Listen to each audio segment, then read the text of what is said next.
Hello guys, नमस्कार, प्रणाम, जोहार। कैसे हैं? उम्मीद करते हैं कि आप लोग बहुत ही मस्त होंगे और बेहतरीन तरीके से झारखंड सहायक आचार्य शिक्षक भर्ती परीक्षा 2024 की तैयारी में एकदम मन से लगे पड़े होंगे। मेरे दोस्त, मैं आप लोग को बताना चाहता हूं कि आज मैं लेकर आया हूं मैथ का प्रैक्टिस सेट नंबर 5। जिन्होंने इससे पहले 4 प्रैक्टिस सेट नहीं देखा है, मेरे भाई देख लेना, नहीं तो एग्जाम के बाद ना पछताओगे कि सर सही बोले थे कि देख लेना। तो आप लोग देख लीजिएगा जरूर। और आज की क्लास तो एकदम बहुत ही मोस्ट इंपॉर्टेंट है, क्योंकि आज के जो क्वेश्चन लेकर आया हूं इससे एग्जाम में एकदम सीधे छपने वाले हैं। तो क्लास को शुरू से अंत तक देखिएगा। क्लास अगर अच्छी लगे तो क्या करना है, एक बार लाइक ठोक देना है। चैनल पर अगर पहली बार विजिट कर रहे हैं तो चैनल को सब्सक्राइब भी कर लीजिएगा। बेल आइकन पे भी क्लिक कर देना जरूरी है, क्योंकि जब मैं छठी प्रैक्टिस सेट लेकर आऊं तो आपके पास इंफॉर्मेशन समय से चला जाए। तो जल्दी जल्दी से अपने सारे दोस्तों को एक बार शेयर कर दीजिए, ताकि उन तमाम भाइयों का भी कुछ लाभ मिल सके। तो आपको मैं टॉप 25 क्वेश्चन करवाने वाला हूं, तो ना लेट करूंगा ना वेट करूंगा। एक बार जल्दी से कमेंट बॉक्स में लिख दीजिए जय झारखंड, जोहार झारखंड के नाम के साथ। लेते हैं पहला क्वेश्चन।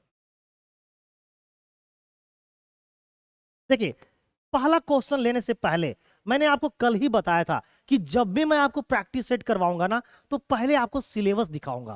क्योंकि बहुत लोग बोलते हैं ना कि सर इस टाइप का सिलेबस में नहीं लिखा हुआ है, ऐसा नहीं लिखा हुआ है सर, आप ये पढ़ा रहे हैं सर, वह ये पढ़ा रहे हैं सर। लो, पहले सिलेबस देख लो। और अगर सिलेबस तुमको समझ में आ गया है ना, तो भाई तो कुछ कहने की बात ही नहीं है। क्या क्या लिखा हुआ है? अंक गणित। अंक गणित में पता ही होगा क्या क्या पढ़ना होता है।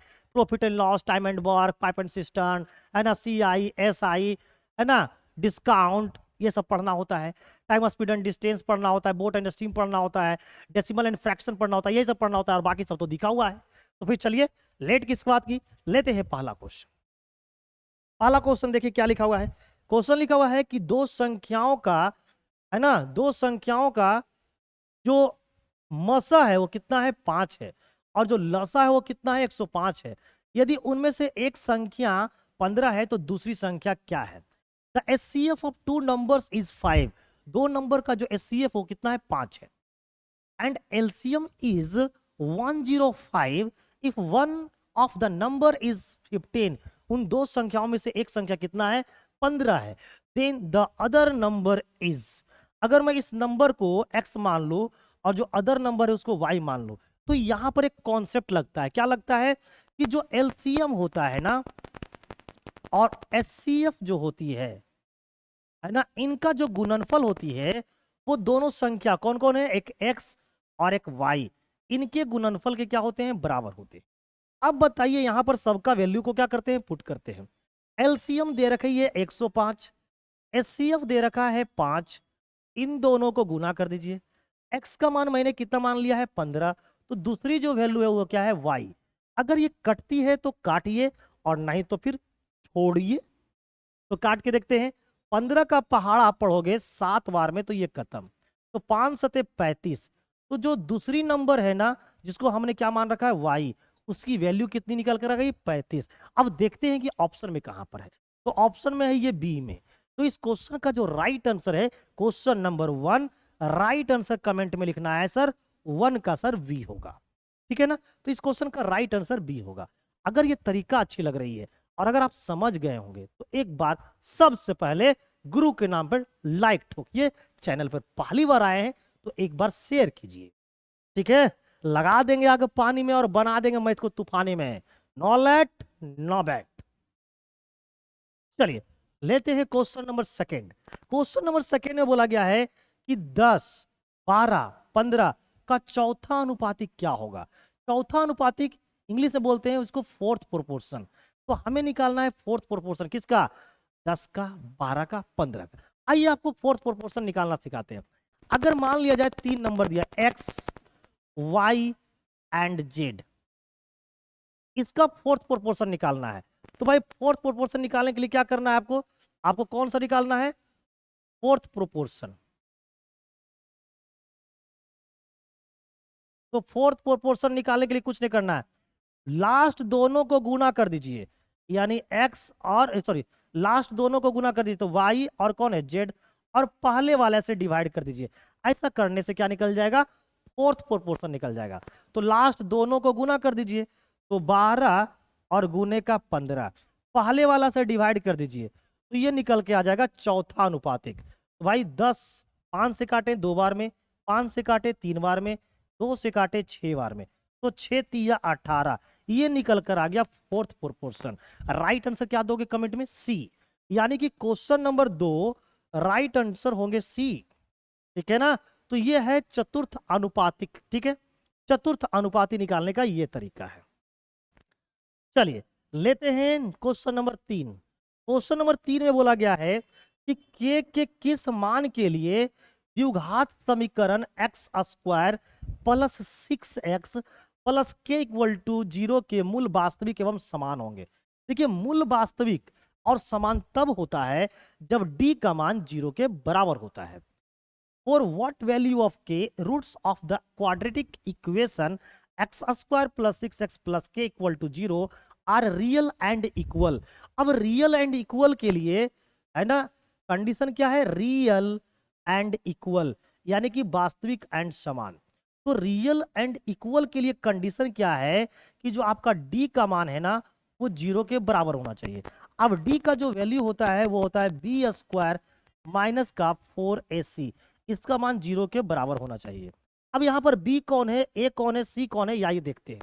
तो हमारा जो इक्वेशन लिखा हुआ है x square plus 6x plus k equal to 0, इसकी तुलना हम करेंगे a x square plus b x plus c equal to 0 से। तो हमें यहां पर a का मान 1 पता चल गया, b का मान 6 पता चल गया और c का मान k पता चल गया। अब इस पे पुट कर देंगे, b का मान 6 है तो ये हो जाएगा 6 का क्या होल स्क्वायर माइनस 4, a का मान कितना है, a का मान 1 और c का मान क्या है जी k है, इक्वल टू 0। तो ये 6 छके कितने हो गए 36 माइनस का 4k इक्वल टू 0। तो भाई 36 बराबर क्या हो जाएगा 4k हो जाएंगे। इसीलिए k का जो मान हो जाएगा वो 36/4, 36 को 4 से डिवाइड करोगे तो 9 हो जाएगा। तो 9 कहां दिख रहे हैं? तो 9 दिख रहे हैं हमें ऑप्शन नंबर बी में। तो आप कमेंट करोगे और बताओगे सर आंसर निकल के आ गया क्या? तो बोलोगे सर आंसर निकल गया 3 का क्या बी। जिए तो जिए कैसे बिने आपके। तो मैं एक टीचर हूं और आप एक स्टूडेंट हो, तो भाई एक टीचर को क्या चाहिए? स्टूडेंट चाहिए। तो मैं आपके बगैर जी ही नहीं सकता, है ना? मैं पढ़ा रहा हूं, आप पढ़ रहे हो, यानी कि दोनों का होना क्या है बहुत ही जरूरी है। ठीक है, तो राइट आंसर हो जाएगा ऑप्शन नंबर बी। चलिए क्वेश्चन नंबर 4 लिखा है कि एक बेलन का वक्र पृष्ठीय क्षेत्रफल यानी कि curve surface area 1660 centimetre square एवं इसके आधार का जो व्यास है वो 28 सेंटीमीटर है, तो इसकी ऊंचाई होगी। If the curved surface area of a cylinder मतलब कि बेलन is 1760 centimeter square and its base diameter is 28 centimeter, then its height is। तो भाई ये बेलन का क्वेश्चन है, तो सबसे पहले मैं आपको बेलन बना देता हूं। देखिए बेलन कुछ इस प्रकार से आपको दिखाई देते हैं और इसकी जो डायमीटर दे रखा है बेस कैसा सर्कल, तो इसकी जो डायमीटर है इसकी डायमीटर दे रखी है 28। तो मेरे प्यारे मित्र इसका रेडियस कितना होगा? इसका रेडियस हो जाएगा 14 क्योंकि डायमीटर का आधा होता है। अच्छा ये इसका सेंटर, ये भी सेंटर, इन दोनों सेंटर के जो लाइन मिलाने से जो लाइन बनती है ये क्या कहलाती है? इसकी हाइट कहलाती है। तो हाइट ये निकल के आ गया और ये रहा रेडियस क्या हो गया? आर का मान 14।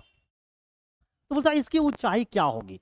हम लोग सभी को पता है कि बेलन का जो कर्व सरफेस एरिया होती है वो होती है 2πr/h।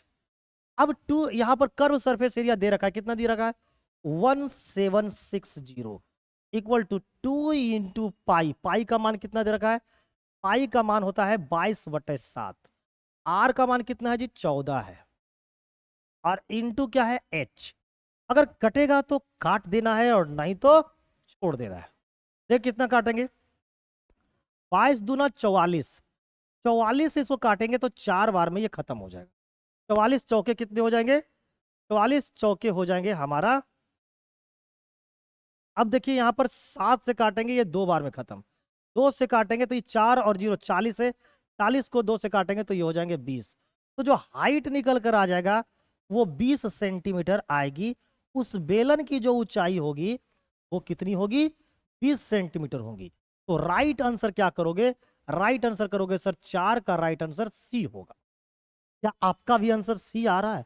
आ रहा है तो ठोक दो एक बार ताली। ठीक है, मजा आ रही है कि नहीं? अगर मजा आ रही है और कॉन्सेप्ट अच्छी लग रही है तो भाई मेरे प्यारे मित्र, सबसे पहले क्या करना है? लाइक ठोकना है। लाइक ठोकना बहुत जरूरी है कि जब मैं लाइक की संख्या ज्यादा देखता हूं ना तो पता नहीं मेरे अंदर अपने आप एक एनर्जी आती है। आप भी एक शिक्षक बनने जा रहे हो ना, जब बच्चे आप जब पढ़ाओगे और आपके बच्चे खुश होंगे ना तो आपको पढ़ाने का और मन करने लगेगा। तो जब आप लाइक ठोकते हो ना तो मुझे ऐसा लगता है कि मेरे सारे दोस्त, मेरे मित्र, मेरे भाई सभी लोग समझ रहे हैं। और जब समझने लगने लगते हो ना तो मुझे भाई अपने आप अंदर से क्या होती है? पढ़ाने का और दिल मन से करने लगता है। चलिए क्वेश्चन नंबर लेते हैं 5। क्या लिखा हुआ है? एक समबाहु त्रिभुज की एक भुजा दे रखी है ए, तो इसकी ऊंचाई होगी। If one side of an equilateral triangle is a, then its height is. अब बताइए, ये कोई इक्विलेटरल ट्रायंगल है, ठीक है ना? इसका कोई एक साइड ए दिया हुआ है। अगर मान लो इक्विलेटरल ट्रायंगल ये ए बी और कौन है? सी है। ए बी क्या होना है उसका? है सी है। अब इसका ए बी जो साइड है वो ए दे रखा है, ठीक है ना? अब बताइए, तो हमें निकालनी इसकी हाइट। हमें क्या निकालनी? इसकी हाइट निकालनी। तो हाइट का फॉर्मूला क्या होता है? हाइट का फॉर्मूला होता है √3/2 इंटू होता है साइड, और साइड क्या दिया हुआ है? ए। तो ये निकल जाएगा हाइट का फॉर्मूला। अब देख लीजिए कि आपके ऑप्शन में क्या लिखा हुआ है। तो √3/2 इंटू ए, √3/2 इंटू ए, ऑप्शन नंबर डी। अगर इसका हमसे पूछा जाता, आपको क्षेत्रफल पूछा जाता, अगर इसका एरिया पूछा जाता तो आंसर होता √3/4 इंटू साइड का क्या? स्क्वायर। तो साइड क्या है? ए, तो यहां हो जाता है ए का स्क्वायर। ये सारी चीजें आपको याद रखनी है। अगर इसकी पेरीमीटर पूछती तो पेरीमीटर का फॉर्मूला होता 3 गुना साइड। साइड क्या है? ए, तो ये इसका परिमाप निकल कर आ जाता। लेकिन हमसे पूछा है मात्र क्या? मात्र क्या? मात्र क्या? इसकी आपको हाइट पूछा है। तो राइट आंसर आप लोग कमेंट करोगे, क्या कमेंट करोगे सर? 5 का option number B will be the right answer. ठीक है, चलिए अब जरा सा अगला क्वेश्चन बताइए, हम जरा सा पानी पी लेते हैं, ठीक है?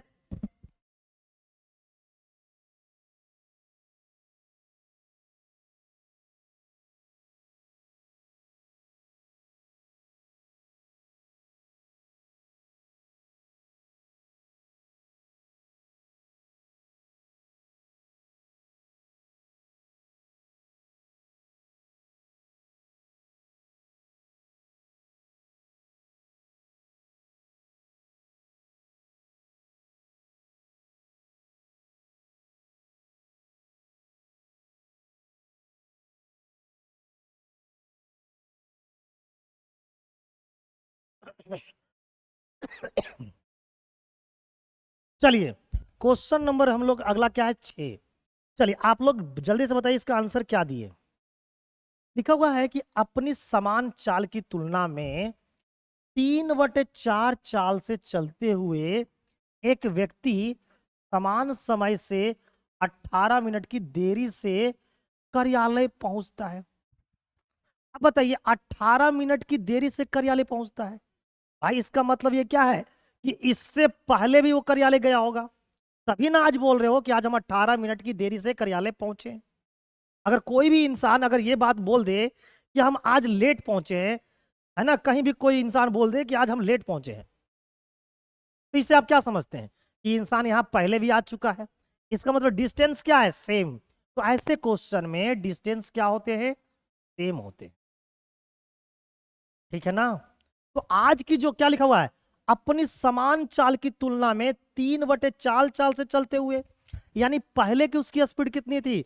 तो पहले की उसकी स्पीड थी 4, यानी कि इनिशियल शुरू का स्पीड थी 4, लेकिन टुडे यानी कि आज का स्पीड कितना है? 3। तो ये स्पीड का क्या हो गया? रेशियो। ये हो गया स्पीड का क्या? रेशियो। है ना। और जब डिस्टेंस सेम होता है तो स्पीड का उल्टा होता है टाइम का रेशियो, ठीक है ना। तो इसका उलट दो, ये 4 और 3 था तो ये हो जाएगा 3 और 4। तो अब बताइए पहले टाइम कितना लगता था जाने में 3, आज टाइम कितना लग रहा है 4। तो भाई कितना टाइम ज्यादा लग रहा है वहां जाने में, तो भाई आज 1 टाइम ज्यादा लग रहा है। लेकिन रियल में देखा जाए तो 18 मिनट ज्यादा लग रहा है। तो हम लोग बोलेंगे सर एक का जो वैल्यू है ना वो हमारे क्वेश्चन में 18 मिनट है। तो अगर एक का वैल्यू 18 मिनट है तो हमसे पूछा गया है कि समान समय क्या है। समान समय मतलब जो हम लोग नॉर्मली जाते थे, तो भाई इससे पहले जो समान समय लगता था वो कितना है 3 है।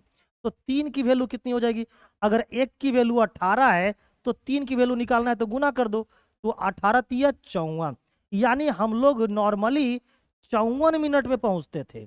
अगर आज का टाइम निकालना बोलेगा तो 4 से गुना करना है। एक का वैल्यू 18 है, आज कितना समय लगा, तो 4 से गुना कर दो, तो 18 चौके 72। देखो आज तुम 72 मिनट में वहां पहुंच रहे हो, जहां पहुंचा करते थे 54 मिनट में, वहीं आज पहुंच रहे हैं 72 मिनट में। तो आप क्या बोलोगे कि सर मैं आज 18 मिनट लेट से पहुंचा हूं। बोलो कि नहीं, राइट आंसर क्या हो जाएंगे ऑप्शन नंबर बी। क्यों, क्योंकि हमसे समान समय पूछा है, यानी शुरू का टाइम पूछा है। ठीक है, आज का टाइम पूछता तो 72 मिनट होता। चलिए आगे बढ़ते हैं, क्वेश्चन नंबर लेंगे 7। लिखा है कि यदि बहुपद के x square minus 6x minus 14 minus 7x minus 14 के शून्यकों का गुणनफल, शून्यकों का गुणनफल मतलब प्रोडक्ट ऑफ जीरोस 7 है, तो के का मान ज्ञात कीजिए। If the product of zeros of the polynomial k x square minus 7x minus 14 is 7, then find the value of k. हमें के का मान पता करना है। अब बताओ कि जो प्रोडक्ट ऑफ जीरो होता है वो क्या होता है, प्रोडक्ट ऑफ जीरोस ये जो होती है ना वो होती है CYA। क्या होती है CYA। अब दिया गया जो पॉलिनोमियल है वो है के एक्स स्क्वायर माइनस का 7x माइनस का 14। अब हमारा जो स्टैंडर्ड फॉर्म होता है पॉलिनोमियल का, जो स्टैंडर्ड फॉर्म होता है वो होता है एक्स स्क्वायर प्लस का bx प्लस c। अब यहां कंपेयर करिए तो a का मान निकल के आ रहा है k, है ना, b का मान निकल के आ रहा है माइनस का 7, है ना, और c का मान निकल के आ रहा है माइनस का 14। यहां पर पुट करते हैं तो अब ये बताइए तो c का मान कितना है माइनस का 14, ठीक है ना, और जो a है इसका मान k है, और जो प्रोडक्ट ऑफ जीरो है वो कितना दे रखा है 7 दे रखा है। 7 से काटेंगे 2 बार में 14, यहां पर कुछ नहीं तो 1 है, 1 को k से गुना करेंगे तो k आ जाएगा, इसकल टू क्या हो जाएंगे माइनस का 2। k का जो मान आएगा वो माइनस का 2 आ जाएगा, यानी राइट आंसर आपका है ऑप्शन नंबर बी। तो आप जब कमेंट करोगे तो लिखोगे सर 7 का क्या होगा बी होगा, 7 का क्या होगा बी होगा, बी बी बी, है ना। जब नई नवेली दुल्हन आती है ना शादी करके तो बड़ा प्यार से अपने पति को बोलती है ए जी, बोले क्या, ए जी लगाएगी, ए जी लगाएगी, क्या लगाएगी ए में जी, ए में जी, ठीक है ना। अब सोच लो अगर कोई भी महिला अपने पति को इतना प्यार से बोले ए जी, उसके बाद कुछ भी बोलेगा तो स्वीकार है। अब बोलेगा ये जी चाय पिएंगे, बोलेगा हाँ पिएंगे। चलिए आगे बढ़ते हैं, क्वेश्चन नंबर 8। क्या लिखा हुआ है, यदि किसी वृत्त की जीवा, जीवा का मतलब होता है कॉर्ड, की लंबाई वृत्त की त्रिज्या के बराबर है, यानी कि जीवा की जो लंबाई है वो वृत्त की त्रिज्या के क्या है बराबर है, तो जीवा द्वारा केंद्र पर बनाया गया कोण क्या होगा। अब बहुत ही बेहतरीन क्वेश्चन है। If the length of any कोड of a circle is equal to the radius of the circle, जो कोड की लंबाई है वो सर्कल के रेडियस के बराबर है, तो then the angle subtended by the कोड एट द सेंटर इज। सबसे पहले हमें एक सर्कल बनाने की आवश्यकता है, और ये रहा कोड, ये कोड है ए बी मान लिया जाए, सेंटर ये रहा ओ हमारा, और देखिए सेंटर से ओ से ए तक की दूरी ये हमारा रेडियस है, और क्या बोला गया है ये वृत्त की त्रिज्या है, तो जीवा की जो लंबाई है वो वृत्त की त्रिज्या के बराबर है, तो अगर ये आर है तो ये भी आर होगा, ठीक है ना। ओ से बी तक की लंबाई को भी हम लोग त्रिज्या बोलेंगे तो ये भी आर होगा, तो तो आपने क्या देखा, ये एक ऐसा ट्रायंगल बना ओ ए बी, एक ऐसी ट्रायंगल बनी कि इनकी तीनों भुजा क्या है, बराबर है। और कितने के बराबर में है, तो आर के बराबर में है। तो ये बन गया एक इक्विलेटरल ट्रायंगल, ये बन गया एक समबाहु त्रिभुज। क्या बन गया, समबाहु त्रिभुज। इसी को बोलते हैं इंग्लिश में इक्विलेटरल ट्रायंगल। और हम लोग को पता है कि समबाहु त्रिभुज में जो हर एक कोण होते हैं, चाहे इस कोण की बात करो, चाहे इस कोण की बात करो, चाहे इस कोण की बात करो, हर एक एंगल कितने डिग्री के होते हैं, 60 डिग्री के। इसलिए कोई भी कोण पूछा जाएगा, आंसर होंगे 60 degree. Option number B will be the right answer of this question. अब बोलोगे सर कमेंट क्या करनी है, तो कमेंट करनी है 8 का बी, बस कमेंट तो यही करना है। अब बहुत लोग एक चीज पूछते हैं, सर आप इतने प्यार से पढ़ाते हो तो पीडीएफ कहाँ देते हो, तो पीडीएफ कहाँ देते हैं वो भी सुन लीजिए। पीडीएफ देने के लिए हमने एक टेलीग्राम चैनल बनाया है। उस टेलीग्राम चैनल का जो नाम है वो क्या करना है, सर्च आपको @edufiber ऑनलाइन हब। जैसे ही सर्च करेंगे आप टेलीग्राम में, तो आपको इस प्रकार का लोगो दिखाई देगा। ये लोगो दिखेगा, समझ जाना यहीं पर पीडीएफ मिलेगा। क्लिक करके ज्वाइन हो जाना, फाइल में जाके पीडीएफ को डाउनलोड कर लेना है। तो राइट आंसर तो हम लोग को पता चल ही गया था। चलिए अगला क्वेश्चन लेते हैं, क्वेश्चन नंबर 9। ये क्या लिखा हुआ है, ए बी सी। किसी कार्य को क्रमशः 10, 20 और 60 दिनों में पूरा कर सकते हैं। एक साथ काम करते हुए वे इसी कार्य को कितने दिनों में पूरा करेंगे। A, B and C can complete a piece of work, can complete a piece of work in 10, 20, है ना, 10, 20 and 60 respectively. Working together, they can complete the same work in how many days? भाई एक साथ जब काम करेगा तो कितने दिनों में काम खत्म करेगा। एकदम शॉर्टकट तरीका बताऊंगा, एकदम बर्बाद कर देंगे। देखो कैसे, कुछ नहीं करना है। 3 व्यक्ति है, एक का नाम ए है, दूसरे का नाम बी है, तीसरे का नाम सी है। ई अकेला करता है तो 10 दिन लगा देता है, ई अकेला करता है तो 20 दिन लगाता है,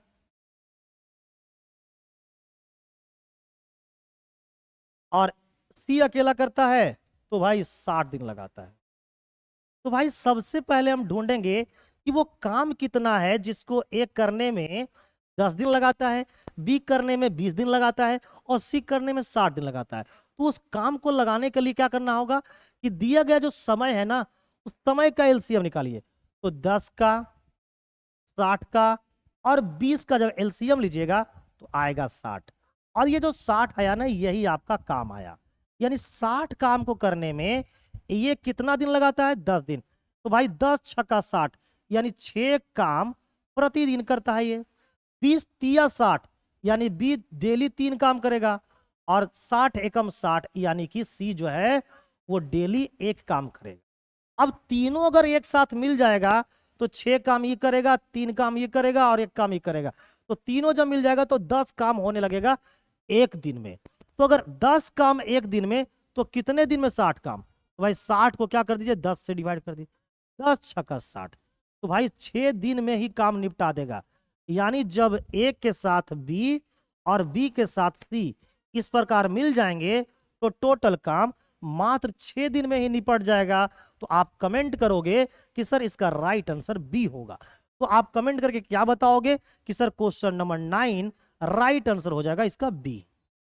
ठीक है, राइट आंसर हो जाएगा इसका ऑप्शन नंबर। चलिए क्वेश्चन नंबर लेंगे 10। देखो बस एक काम जरूर करना मेरे दोस्त, मेरे भाई, करना क्या है, क्लास अगर अच्छी लगी है तो भाई लाइक तो ठोक देना है, बिना बोले ठोक दो मेरे दोस्त, क्योंकि मेरा भी क्या लगता है, एनर्जी लगती है। ठीक है ना।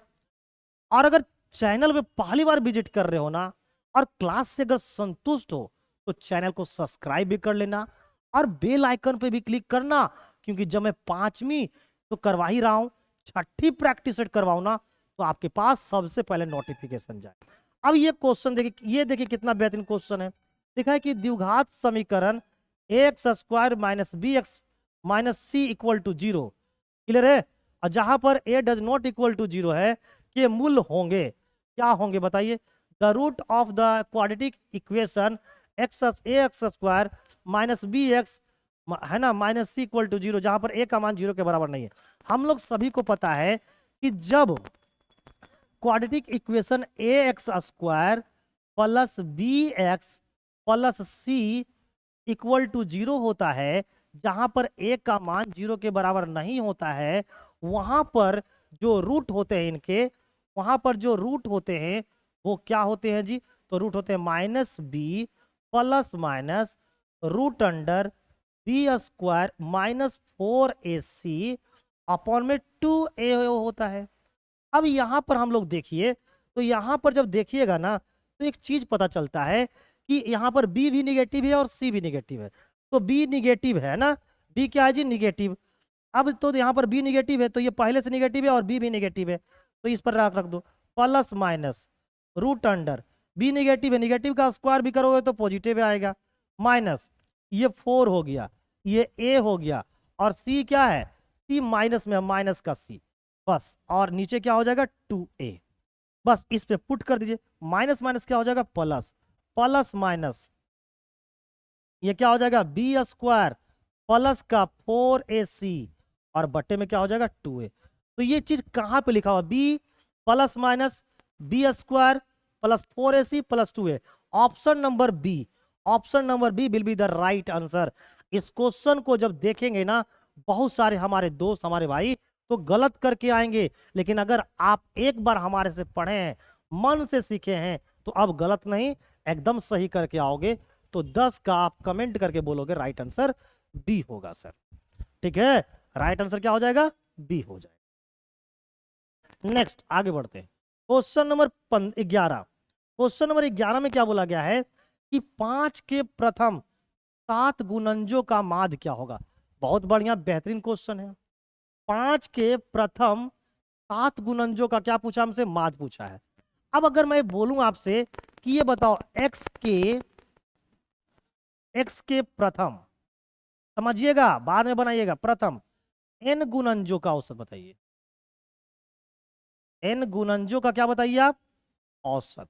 तो देखिए इसके लिए हम लोग क्या यूज करते हैं,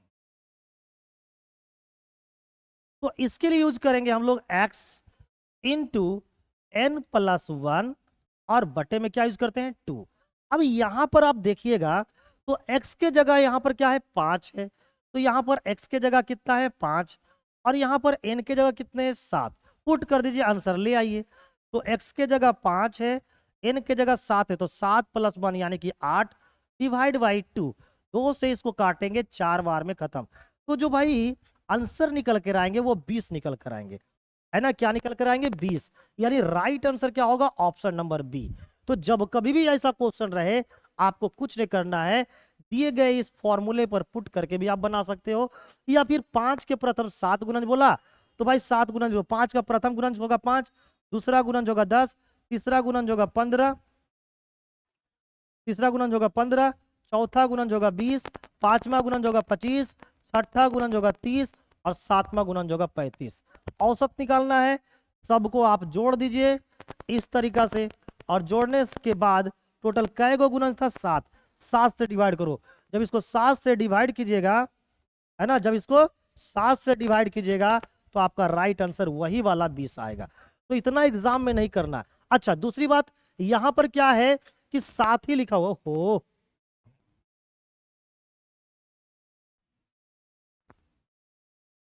यहां पर क्या है जी? तो यहां पर लिखा हुआ है 7, तो आप आसानी से 7 को लिख दिए। लेकिन अगर यहां पर 7 की जगह 20 कर देता तो 20 को लिखते, तो जब तक लिखोगे ना तब तक एग्जाम में पार हो जाएगा। इसीलिए आपको शॉर्टकट ट्रिक सीखना जरूरी है। तो ये इस क्वेश्चन के लिए क्या है? शॉर्टकट ट्रिक्स है। तो राइट आंसर हो जाएगा आपका option number B will be the right answer. Question number 12। Question number 12 में बोल रहा गया है कि साइन थीटा का मान √3/2 है, जहां पर जो हमारा थीटा है उसका मान 90 से क्या है? बड़ा है ना? 90 से क्या है? बड़ा है। तो हमसे पूछा है कि tan स्क्वायर थीटा माइनस 1 का मान क्या होगा। अब आप ये बताइए, 90 से बड़ा है यानी कि सेकेंड क्वाड्रेंट में होगा, तो साइन थीटा बराबर में √3/2 है, और साइन थीटा बराबर √3/2 है, तो ये हो गया साइन थीटा। √3y बराबर कितना होता है? तो ये साइन कितने डिग्री का मान है जी? तो साइन 60 डिग्री का मान है। साइन 60 डिग्री का ये क्या है? मान है। अब साइन 60 डिग्री का मान है, लेकिन यहां पर बोला गया है कि ये जो वैल्यू है ना थीटा का मान जो वो 90 से क्या है? बड़ा है। तो साइन 60 डिग्री का मान है। तो यहां पर बोलोगे कि सर साइन 60 डिग्री का तो मान होगा नहीं, क्योंकि थीटा का मान तो 90 से बड़ा बोला गया है। तो भाई इसका मतलब ये क्या होगा? तो भाई इसका मतलब ये होगा कि ये जो है ना वो साइन 150 डिग्री का मान होगा। 150 डिग्री का मान होगा, साइन 150 डिग्री। इसको क्या लिख सकते हो? 90 + 60, ये हो जाएंगे कोस 60 डिग्री। कोस 60 डिग्री का मान होते हैं आपको 1/2। नहीं, मामला गड़बड़ है। तो ये जो मान हो जाएंगे 120 डिग्री का मान होगा। 120 डिग्री का मान होगा। साइन 120 डिग्री का मान कितना होगा? √3/2 हो जाएगा। देखिए साइन 120 डिग्री वो आप क्या लिख सकते हैं? साइन 90 डिग्री + 30 डिग्री, और ये साइन चेंज हो जाएगा किस में? कॉस में। तो ये क्या हो जाएंगे? cos 30 degree. और cos 30 डिग्री का मान क्या होता है? √3/2। तो यहां पर जो थीटा का मान होगा वो कितना होगा? 120 डिग्री। अब ये साइन से साइन खत्म, तो थीटा का मान कितना हो गया? 120 डिग्री आ गया। थीटा का मान कितना आ गया? 120 डिग्री। और हमसे पूछा है कि tan स्क्वायर थीटा -1 का मान क्या होगा? अब बताओ tan स्क्वायर थीटा का मान, tan स्क्वायर थीटा -1 का मान क्या होगा? अब आप देखिए तो tan स्क्वायर थीटा का मान क्या होगा? तो भाई tan square theta -1, tan square theta -1 का मतलब क्या है? तो tan स्क्वायर थीटा -1 का मान, अच्छा देखो, एक तो आप ऐसे कर सकते हो, एक तो इसको ऐसे बना सकते हो, दूसरा कैसे बना सकते हो जी? तो दूसरा हम लोग बना सकते हैं ऐसे। कैसे? ऐसे। कैसे? ऐसे। साइन थीटा बराबर होता है ये P और ये होता है H। तो अब बताइए, ये हमारा देखिए राइट एंगल ट्रायंगल है, ये हमारा H है, ये हमारा √3, मान लीजिए √3 है, तो ये कितना होगा जी? तो भाई इसको मान लो x, तो ये कैसे निकालोगे? तो ये √3, तो ये होगा कितना? 1 है ना। 1 होता है, √3 होता है, और ये कितना होता है हमारा? 2 होता है। 1 मैंने आप लोग को सिखाया था, 1 होता है, √3 होता है, और ये 2 होता है ना। जो एंगल होते हैं रेशियो होता है, देखिए यहां पर एक 2 हो गया। अगर एक 2 है, दूसरा √3 है, तो तीसरा अपने आप में हर हाल में क्या है? 1 होगा, क्योंकि ये ट्रिपलेट है। मैंने आप लोग को प्रैक्टिस सेट नंबर 2 में बता दिया है, ठीक है ना। तो ये हमारा 1 हो जाएंगे। तो अब tan square theta, tan theta बराबर tan स्क्वायर थीटा -1 पूछा है। tan स्क्वायर थीटा बराबर होता है P/B का ये स्क्वायर हो जाएगा -1। P का मान निकल के आ गया, P का मान √3 है, तो ये √3 हो गया। B का मान 1 है, इसका स्क्वायर और -1। तो P √3 का स्क्वायर 3 हो गया, और मटे 1 और -1। तो √3 3/1 मतलब कितना? 3 - 1 यानी कितना हो जाएगा? 2। तो इसका राइट आंसर हो जाएगा ऑप्शन नंबर सी। कुछ नहीं करना है, आप एंगल से भी बना सकते हो, या फिर डायरेक्ट आप लोग हाइपोटेनियस वाला ये फॉर्मूला वाला पे भी यूज कर सकते हो। तो मेरा ख्याल आ गया, मेरे को ख्याल आ गया, क्या ख्याल आ गया? कि ये तो ट्रिपलेट है, तो ट्रिपलेट है तो क्या जरूरी है एंगल फेंगल निकालना? डायरेक्ट ट्रिपलेट का यूज करके आंसर हमने क्या कर लिया? निकाल लिया। तो आंसर क्या हो जाएगा इसका? सी हो जाएंगे। क्वेश्चन नंबर 13, क्वेश्चन नंबर 13 में क्या बोला गया है कि यदि दो समबाहु त्रिभुज के क्षेत्रफलों का अनुपात 9:4 है, तो उनके परिमापों का अनुपात क्या होगा? पहले ये बताइए, समबाहु त्रिभुज ये रहा, जिसकी हर एक भुजा क्या होती है? बराबर होती है। तो इसकी जो क्षेत्रफल होती है वो √3/4 इंटू भुजा, भुजा यहाँ पर ए है, तो ये हो गया ए का क्या? Whole square. तो आप बताओ, यहां पर बोला गया परिमाप का अनुपात। अब परिमाप किस पे डिपेंड करता है? परिमाप होता है 3 गुना भुजा। भुजा क्या है? ये हमारा परिमाप है। तो मेरे प्यारे मित्र, मैं आपको बताना चाहता हूं कि यहां पर ये क्षेत्रफल का अनुपात दिया है और हमसे पूछा है परिमाप का अनुपात। तो पहले हम निकालेंगे भुजा का अनुपात क्या होगा। तो आप ये देखो √3/4 एक क्या है, √3/4 जो है ये क्या है, कांस्टेंट वैल्यू। चाहे छोटा सा इक्विलेटरल ट्रायंगल रहे तो भी एरिया का फॉर्मूला यही होगा, इतना बड़ा भी रहेगा समबाहु त्रिभुज तो भी एरिया का फॉर्मूला वही होगा। तो ये √3/4 जो है वो क्या है, कांस्टेंट है।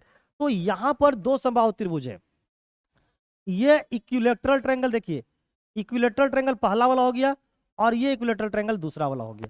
इनकी भुजा, इनका एरिया का अनुपात दे रखा है, कितना एरिया का अनुपात दिया हुआ है 9:4। तो इसकी जो भुजा की अनुपात होगी ना, भुजा कौन है, ए साइड, इनकी जो भुजा की अनुपात होगी वो इसका स्क्वायर रूट होगा, यानी 9 का स्क्वायर रूट कर देना है आपको और इस 4 का स्क्वायर रूट कर देना है। तो भुजा का अनुपात निकल कर आ गया 3:2। और आपको क्या निकालना है, परिमाप का अनुपात। तो परिमाप का जो अनुपात होगा ना वो भुजा के अनुपात के बराबर होगा। तो जो परिमाप, जो भुजा है, जो साइड है, वही हो जाएगा पेरीमीटर का अनुपात। पेरीमीटर का भी अनुपात वही होगा 3:2, क्योंकि भुजा भी एक लंबाई है और परिमाप भी एक लंबाई है, तो यूनिट सेम है ना, तो भाई क्या होगा, रेशियो भी सेम होगा। तो जो भुजा का अनुपात होगा वही होगा परिमाप का अनुपात। अब बोलोगे सर भुजा को तो 3 से गुना कर रहे हैं, तो मेरे दोस्त ये 3 क्या है, कांस्टेंट वैल्यू, इसलिए इसका कोई यूज नहीं होगा। तो बच गया क्या, ए क्या था, साइड। तो जो साइड का अनुपात होगा वही होगा परिमाप का अनुपात। कल मैंने बताया था, पिछले क्लास में भी मैं बता दिया हूं कि भाई अगर जवाब अनुपात में पूछे ना तो भाई कांस्टेंट वाली वैल्यू का इस्तेमाल कीजिए, नहीं कीजिए आंसर तो वही आने वाला है। तो हम क्यों करेंगे जी, राइट आंसर हो जाएगा हमारा 3:2, option number B. Next question number लेंगे हम लोग 14। क्वेश्चन नंबर 14 में बोला गया है कि यदि बहुपद px की वैल्यू दे रखी है x² - x² + 7x + 10 के शून्यक अल्फा बीटा हो तो अल्फा बीटा का मान क्या होगा। अल्फा बीटा क्या है, दो मूल है, और अल्फा और बीटा इस प्रकार से लिखा हुआ है, यानी दोनों का क्या है, गुणनफल है। और अल्फा और बीटा का गुणनफल क्या होता है, तो भाई ये होता है c/a। अब यहां से c का मान निकाल लीजिए। स्टैंडर्ड फॉर्म क्या होता है, स्टैंडर्ड फॉर्म होता है ax² प्लस में bx प्लस c। तो यहां पर a का मान आ गया 1, b का मान आ गया 7 और c का जो मान आ गया 10। तो मेरे दोस्त होता है क्या है, c/a, तो c का मान 10 है और a का मान 1 है, तो जो होगा आंसर होगा वो 10 हो जाएंगे। ऑप्शन नंबर जो होगा वो ए राइट आंसर होगा। समझ में आया, चलिए आगे बढ़ते। क्वेश्चन नंबर लेंगे 15। क्वेश्चन नंबर 15 में क्या बोली गई है कि 8 सेंटीमीटर त्रिज्या के गोले, गोले का मतलब स्फीयर, को पिघलाकर 32 सेंटीमीटर ऊंचाई के शंकु के रूप में लाया जाता है। लो आओ वो गोला और पिघला के बना दिया शंकु। तो जब भी पिघला पिघली वाला बात हो ना तो समझ जाना आयतन सेम है। तो यहां पर गोले का आयतन और शंकु का आयतन क्या होगा, बराबर। तो शंकु के आधार की त्रिज्या क्या होगी, कुछ भी नहीं करना है। देखिए तो गोले का जो आयतन होता है वो होता है 4/3, है ना, पाई, है ना, पाई r³ और जो शंकु का आयतन होता है वो होता है 1/3 पाई, है ना, 1/3 पाई r² h, है ना, पाई r² h होता है। अब यहां पे देखिए जरा सा,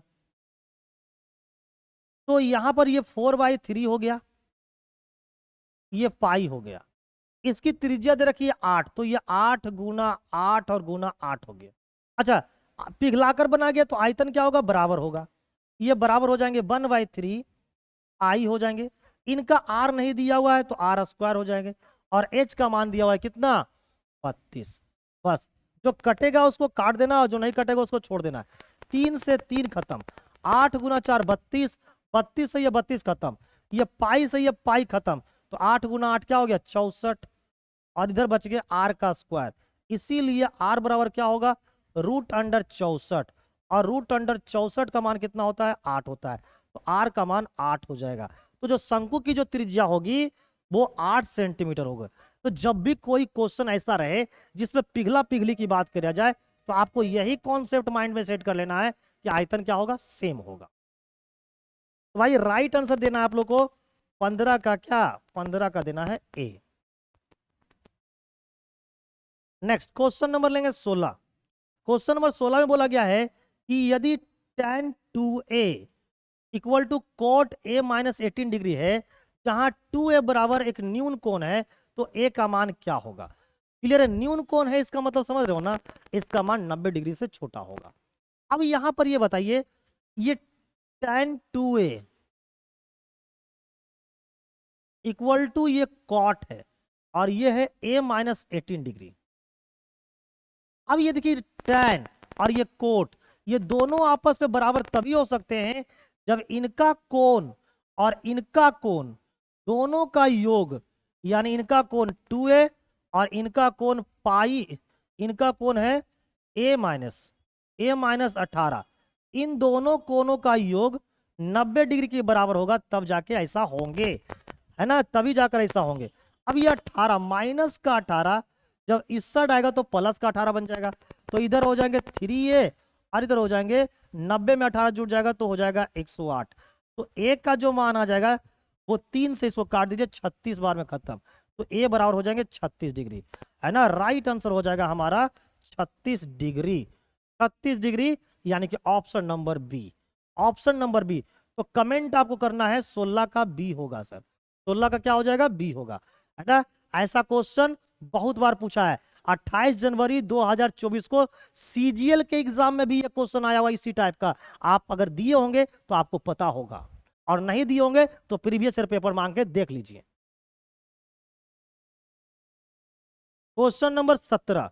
अब ये देखिए 17 में जो क्वेश्चन है ना, वो बहुत बहुत बहुत खतरा वाली है। तो 17 को खतरा है तो उसको कैसे ठीक करना है, देखिए आइए बताता हूं। अगर कभी भी इस प्रकार से नंबर लिखा रहे 0 पॉइंट और मान लो यहां पर x लिखा हुआ है और x के ऊपर में ऐसा लिखा हुआ, इसका मतलब क्या है, इसका मतलब ये हुआ कि ये तो x है तो x लिख देना, और ऊपर में इसको क्या बोलते हैं, इसको बोलते हैं हम लोग बार।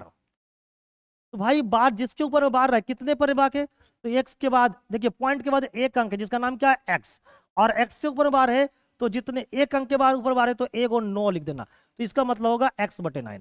अगर ऐसा रहे 0.x/, और इन दोनों के ऊपर में बार रहे, इसका मतलब एक अंक ही है, एक अंक ही है, 2 अंकों के बार है, तो इसको सबसे पहले xy लिखेंगे और 2 अंकों के बाद बार है तो 2 गुण 9 लिख देंगे।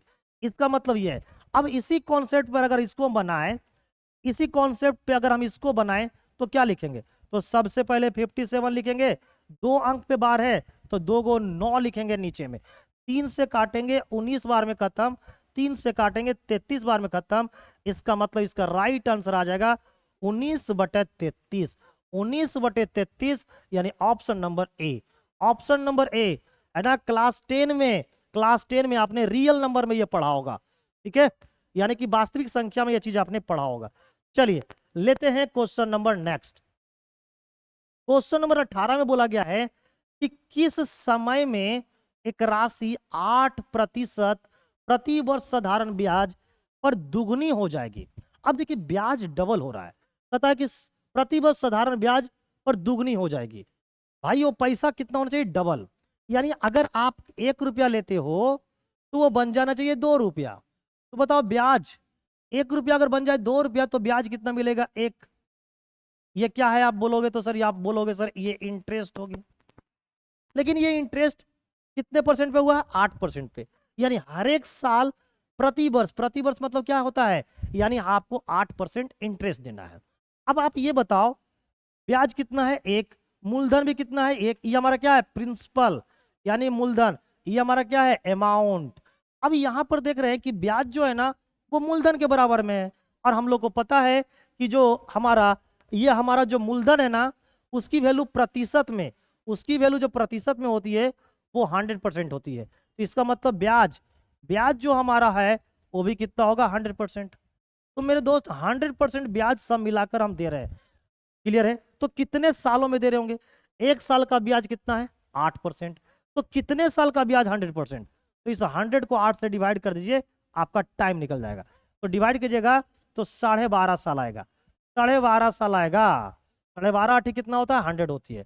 तो राइट आंसर हो जाएगा ऑप्शन नंबर बी। क्लियर है?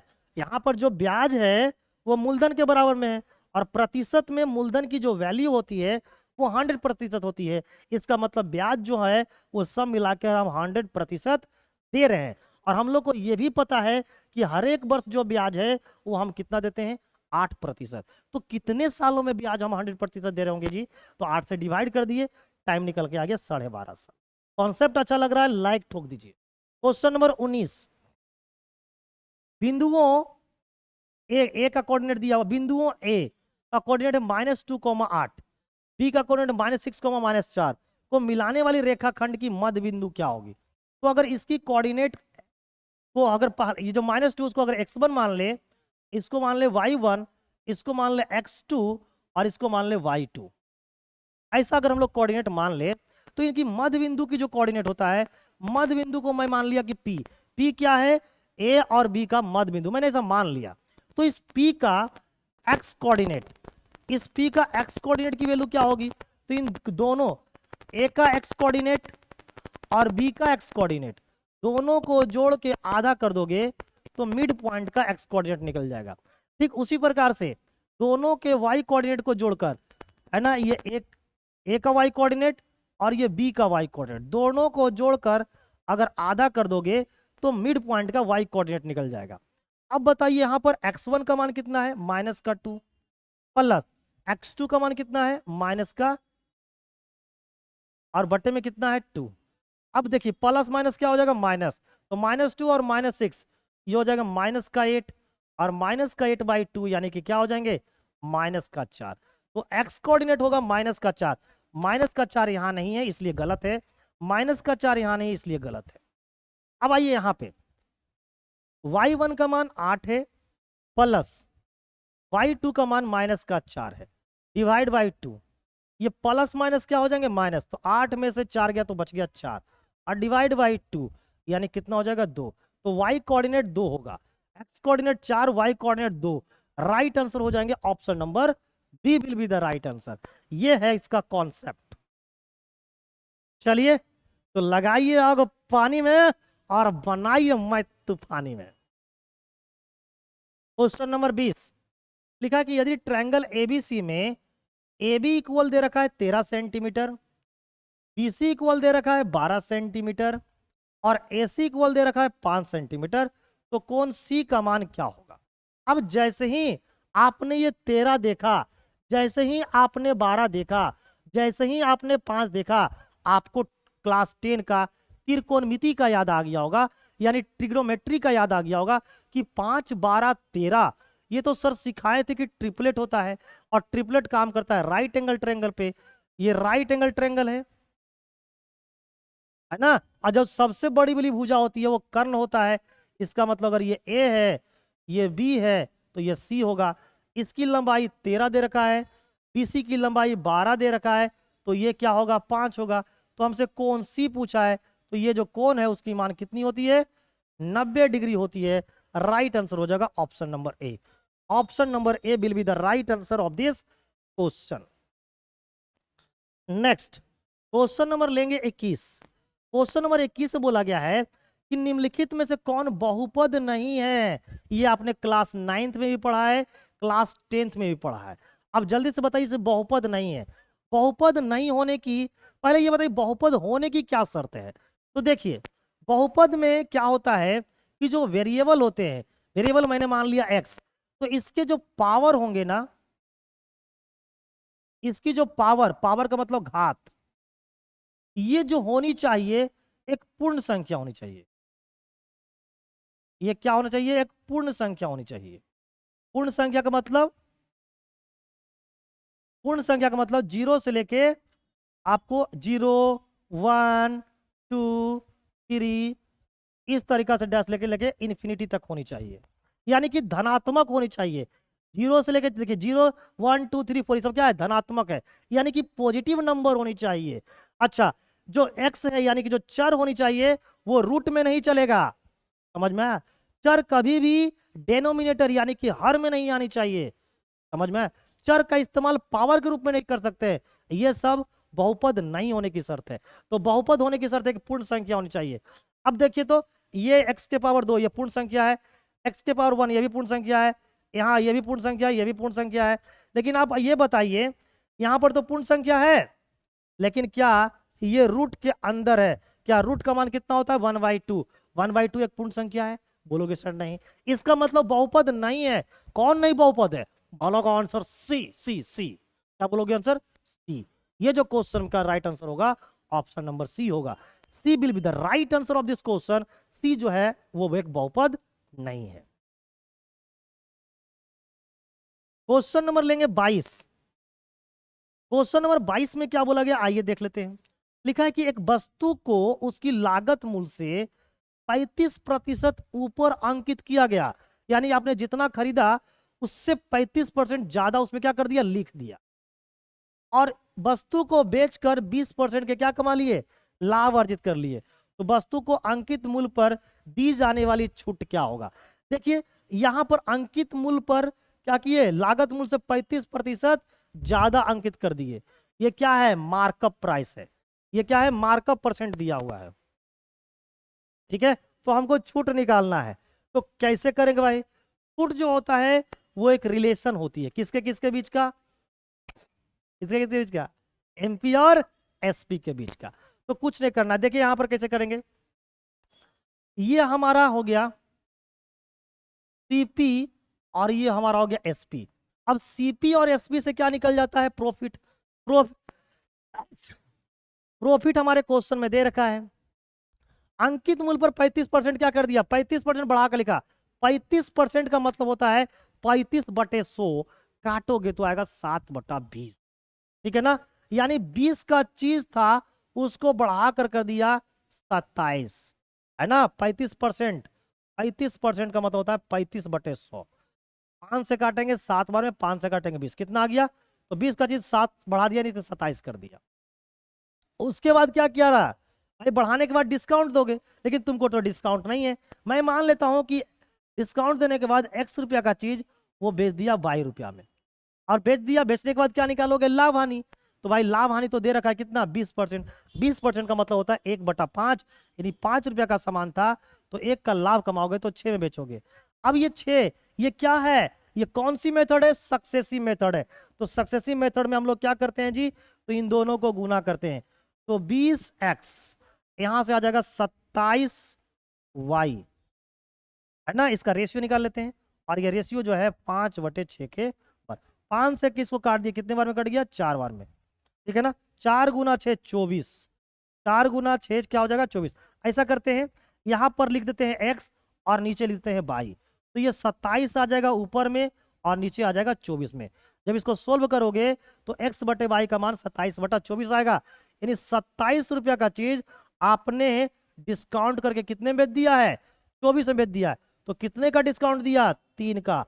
कितने पे, 27 पे। तो कितना परसेंट डिस्काउंट दिया, परसेंट में लाना है तो 100 से गुना कर दो। 3 से तो काटेंगे 9 बार में, 1/9 गुना 100, इसका मतलब होता है 11.1/9%। राइट आंसर हो जाएगा ऑप्शन नंबर सी। तो ये सब तरीका आपको तभी अच्छा लगेगा जब आप प्रैक्टिस में होंगे, जब आप कंपटीशन के मैथ पढ़े होंगे ना, तो आपको ये सब तरीका आता होगा। और मैं उड़ाता हूं मैथ को, क्या करता हूं, उड़ाता हूं, क्या करता हूं, उड़ाता हूं। तो ये सब तरीका आपको पता होना चाहिए। चलिए क्वेश्चन नंबर 23। 23 में क्या बोला गया है कि एक घन का संपूर्ण पृष्ठीय क्षेत्रफल 616 सेंटीमीटर स्क्वायर है, तो इसका आयतन क्या होगा। देखिए घन का जो टोटल सरफेस एरिया होता है, टोटल सरफेस एरिया होता है वो 6 गुना में साइड का स्क्वायर होता है। अब वो दे रखा है 216 इक्वल टू 6 इंटू साइड का क्या, स्क्वायर। 6 से काट दिए 36, तो साइड का स्क्वायर का वैल्यू अगर 36 है तो ए का मान कितना हो जाएगा, 6। अब आयतन जो होता है ना वो साइड का क्या होता है, क्यूब होता है। तो मेरे दोस्त ये 6 है और 6 का क्यूब करोगे, ये 6 और 6 का क्यूब करोगे तो क्या आएगा, 216 आ जाएगा। तो राइट आंसर हो जाएगा ऑप्शन नंबर हमारा, ऑप्शन नंबर हो जाएगा B, 216 centimetre cube will be the right answer of this question my dear student. ठीक है, नेक्स्ट आगे बढ़ते हैं। क्वेश्चन नंबर 24 क्या लिखा हुआ है, लिखा हुआ कि ए और बी की वर्तमान आयु के बीच का जो अनुपात है वो 3:5 है। ये कब का अनुपात है? वर्तमान का। इससे पहले भी मैं क्वेश्चन आपको एज का करवाया हूं। 5 वर्ष बाद उनकी आयु का अनुपात 13 और 20 हो जाता है, तो बी की वर्तमान आयु क्या होगा? अब बताइए, जो 3 और 5 जो अनुपात है, 3 और 5 जो ये जो अनुपात दिया है वो किसका किसका है? ए का और बी का। लेकिन ये प्रेजेंट का है। प्रेजेंट का मतलब क्या है ना? हम प्रेजेंट में मतलब अभी, प्रेजेंट का मतलब ये हुआ ना ऊपर गए ना नीचे गए। ऊपर का मतलब हुआ बाद और नीचे का मतलब हुआ पहले, और ये बीच में, इसको क्या बोलेंगे हम लोग? जीरो। यानी ये हम इसको जीरो से डिपेंड करते हैं, प्रेजेंट को हम लोग जीरो से लिखते हैं। आगे लिखा हुआ है कि भाई इफ द 5 साल बाद, बाद बोला यानी कि प्लस, कितने साल बाद बोला? 5 साल बाद। इसका जो अनुपात हो जाता है वो हो जाता है 13:20। ठीक है ना? अब हम जरा सा इन दोनों अनुपातों में अगर समय का अंतर देखें तो भाई समय का अंतर कितना है? 5। क्लियर है? इसका भी अंतर कितना होगा? 5। अब लगा देंगे हम लोग क्रॉस मेथड। तो देखिए 20 को 3 से गुना करें, 3 से 20 को गुना करिए तो 60, 13 को 5 से गुना किए तो 65। तो भाई ये 60 है और ये 65 है, दोनों का अंतर निकाले तो आया कितना? 5। अंतर निकाल लिए। उसी प्रकार से यहां पर 13 को 5 से गुना किए 65, 5 को 20 से गुना किए 100, तो 65 और 100 का अंतर कितना होगा? 35। तो हम बोलेंगे सर 5 का वैल्यू कितना है?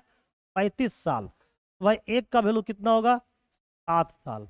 अगर 1 का वैल्यू 7 साल है तो मेरे को किसका निकालना है उम्र? हमें बी का निकालना है।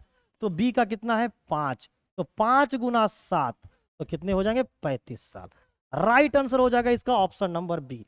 तो ये सब मेथड है एकदम कंपटीशन वाली, एकदम एग्जाम निकालने वाले। समझ गए मेरे बातों को?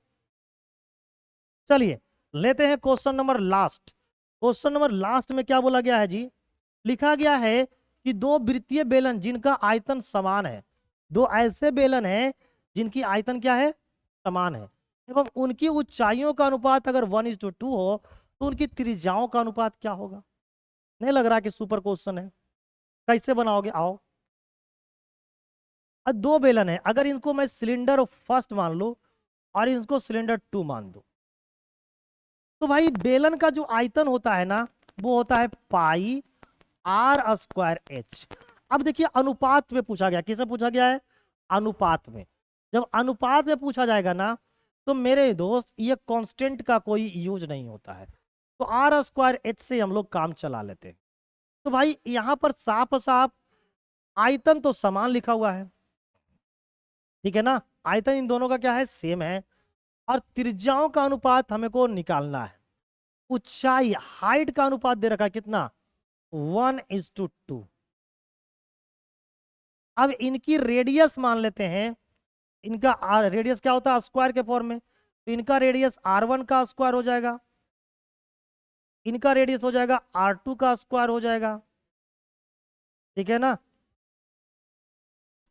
अब इन दोनों को जब गुना करेंगे, r²h को गुना करेंगे तो आयतन निकल जाएगा। अब आयतन का मान जो है वो समान है, समान है यानी कि रेशियो क्या होगा? 1:1 होगा। अब देखो r1 स्क्वायर को 1 से गुना करेंगे तो r1 का स्क्वायर आ जाएगा, और r2 का स्क्वायर को 2 से गुना करेंगे तो 2 इंटू r2 का स्क्वायर आ जाएगा, इक्वल टू क्या हो जाएगा? 1/1। तो भाई मेरे को त्रिज्याओं का अनुपात निकालना है, तो r1 का स्क्वायर बट्टे में r2 का स्क्वायर बराबर हो जाएगा 2/1। तो त्रिज्याओं का जो अनुपात होगा r1 बाई r2 का जो अनुपात होगा वो हो जाएगा √2:1। √2:1 यानी कि option number B. Option number B will be the right answer of this question. अब आप कमेंट करके मुझे बताओ कि आप लोगों को क्लास कैसी लगी। अगर क्लास अच्छी लगी है तो मेरे दोस्त एक बार क्या कर दो? लाइक ठोक दो। इतने ईमानदारी के साथ आपको पढ़ाया हूं 1 घंटे, तो एक बार लाइक ठोको। चैनल पर अगर पहली बार विजिट किए हो और क्लास अगर समझ में आई है तो एक बार सब्सक्राइब भी कर लेना, बेल आइकन पे भी क्लिक कर देना, ताकि आपको अगली क्लास का इंफॉर्मेशन सही और सटीक तरीके से मिल जाए। तो जल्दी जल्दी से एक कमेंट करके बताओ कि 25 क्वेश्चन का इस प्रैक्टिस सेट में आपने कितने क्वेश्चन का जवाब ईमानदारी से दिए हैं, ताकि मुझे यह पता चल पाए कि आपकी कैसी तैयारी हो चुकी है। तो चलिए जल्दी जल्दी से कमेंट करके बताइए, ना लेट कीजिए ना वेट कीजिए, लगाइए आग पानी में और बनाइए मेरे जैसा मैथ को तूफानी में। ठीक है, चलिए जल्दी जल्दी कमेंट कर दीजिए। तो चलिए मिलते हैं कल की क्लास में। आपकी रात्रि शुभ हो, मंगलमय हो। Good night all of you guys, thank you, bye bye.